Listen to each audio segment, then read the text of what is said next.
Indonesia jajaki kerjasama produksi jet tempur dengan Rusia.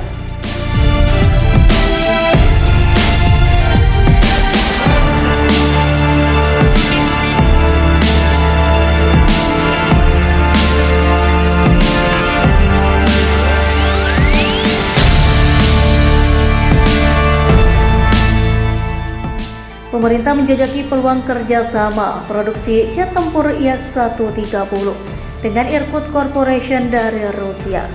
Penjajakan tersebut dilakukan lewat audiensi Kepala Staf Kepresidenan Muldoko dengan Direktur Jenderal Irkut Corporation Andrew Boginski di Gedung Bina Geraha, Jakarta pada Kamis. Muldoko mengatakan pemerintah selalu terbuka dengan peluang kerjasama yang ditawarkan oleh mitra asing kepada Indonesia, termasuk dalam bidang pertahanan. Merujuk pada kebutuhan sektor pertahanan, KSP mendukung dan siap menjembatani. KSP mendukung dan siap menjembatani kerangka kerjasama yang akan dijajaki. Nanti ujung dari penjajakan itu ada di kebijakan Kementerian Pertahanan, kata Muldoko dalam pertemuan sebagaimana dilansir dari siaran pers KSP. Menurut dia, jet tempur Yak-130 memiliki reputasi yang baik karena keunggulannya. Tidak hanya bobot yang lebih ringan dari jet tempur lain, Yak-130 juga memiliki sistem kendali yang baik dan ketahanan yang tinggi. Yak-130 adalah suatu prototipe yang baik untuk angkatan udara kita, dan sangat mungkin hal ini untuk didalami melalui kerjasama dengan PT Dirgantara Indonesia. Terlebih lagi ada peluang bahwa market Yak-130 ini bukan hanya di Indonesia, tapi bisa diproyeksikan kepada market ASEAN juga. Direktur Jenderal Irkut Corporation Andrew Boginski mengatakan skema kerjasama antaranya perusahaan dengan Indonesia mendukung ekonomi nasional, sebab berpeluang membuka lapangan kerja untuk masyarakat. Kami sangat berterima kasih atas dukungan dari pihak Indonesia. Menurut kami, skema kerjasama antara Indonesia dan Irkut Corporation akan secara efektif mendukung ekonomi nasional karena bisa membuka lapangan pekerjaan dan berkontribusi pada pemasukan Indonesia.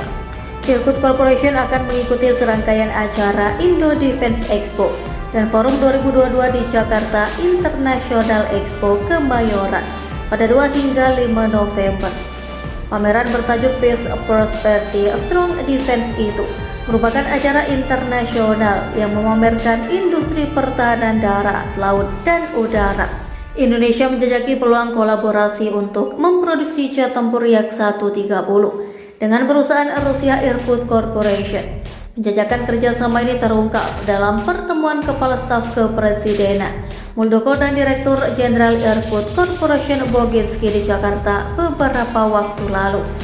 Dilansir dari wahananews.co, Muldoko mengatakan bahwa pasar Yak-130 bukan hanya Indonesia. Dia memproyeksikan jet tempur Yak-130 bisa dijual ke sejumlah negara di Asia Tenggara. Selain itu, Yak-130 mempunyai reputasi yang baik lantaran keunggulannya. Yak-130 mempunyai panjang 11,4 meter, rentang sayap 9,8 meter, tinggi 4,76 meter, serta berat lepas landas maksimum mencapai 10.290 kg. Jet tempur ini mempunyai jangkauan maksimum 2.100 km, ketinggian maksimum 12.500 meter, dengan kecepatan maksimum 1.060 km per jam. Sebagai penggerak, Yak-130 menggunakan mesin turbofan AL22225. Jet tempur yang terbang perdana pada 1999 ini efektif untuk digunakan sebagai pesawat latih maupun menjalankan misi tempur. Yak-130 bisa diubah menjadi pesawat tempur atau pesawat serang jika diperlukan. Yak-130 mempunyai 9 pengait, yakni total 6 di kedua sayap, 2 di ujung sayap, serta 1 di badan pesawat. Pengait dapat membawa beban senjata hingga 3.000 kg. Masa pakai yang lama serta pengoperasian biaya rendah yang ditawarkan Yak-130 mampu meminimalisasi biaya pelatihan operasional. Yak-130 mengusung desain klasik pesawat bermesin tunggal dengan sayap menyapu posisi tengah serta ekor horizontal yang bisa digerakkan. Ekstensi pada sayap memungkinkan penerbangan terkontrol stabil pada sudut serangan hingga 35 derajat.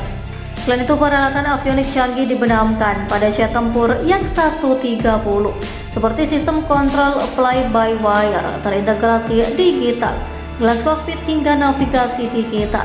Sistem kontrol dengan kemampuan pemrograman ulang memungkinkan penyesuaian stabilitas serta kinerja penanganan yang bertujuan untuk pelatihan.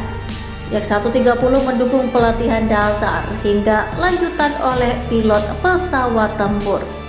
Beberapa negara di Asia Tenggara seperti Laos, Myanmar, serta Vietnam sudah menggunakan pesawat ini.